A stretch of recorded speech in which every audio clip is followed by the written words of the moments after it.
శివుని జీవితంలోని ముఖ్యమైన అంశం ఏమిటంటే ఆయన ఎప్పుడూ తన వీర్యాన్ని చిందించలేదు. శివుని జీవితంలో ఒక పరిస్థితి ఏర్పడింది. అక్కడో పెద్ద అన్యాయం జరిగింది. దానివల్ల తన భార్య సతీదేవి దానికి బాధితులయ్యారు.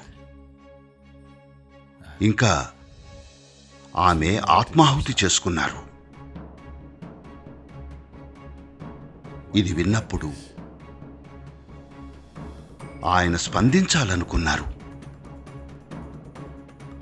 కానీ ఆయనలో భాగాలు ఎంత నిశ్చలంగా ఉన్నాయంటే ఆయన చర్యకు దిగలేకపోయారు. అందుకే తన జటాజూటం నుంచి ఒక వెంట్రుకను పీకి వీరభద్రుణ్ణి సృష్టించారు. వీర అంటే ఒక పరాక్రమవంతుడు, ఒక ధైర్యవంతుడు.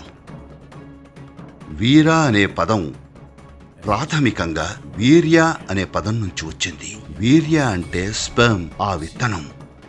దేని నుంచైతే మనిషి పుడతాడో అది.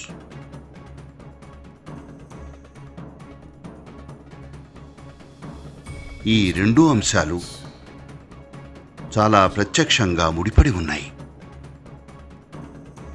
అదేమిటంటే వీరభద్రుడు కేవలం ఒక వెంట్రుక, ఒక జుట్టు పోగైన తను వెళ్ళి ఒంటి చేత్తో ఈ అన్యాయానికి కారణమైన రాజు సైన్యాన్ని వధించాడు. ఈ కథ చెప్పేదేమిటంటే శివుడు తన వీర్యాన్ని తలపై నుంచి చిందించాడు కాబట్టి ఆయన జుట్టు అంత శక్తివంతమైంది. కేవలం ఒక్క వెంట్రుక పోగు మొత్తం సైన్యాన్ని నాశనం చేయగలిగింది. ఇంకా ఎప్పుడైతే ఒక మనిషి పునరుత్పత్తి ప్రక్రియలో పాల్గొనడో సహజంగానే శరీరంపై అతని మమకారం చాలా తక్కువగా ఉంటుంది.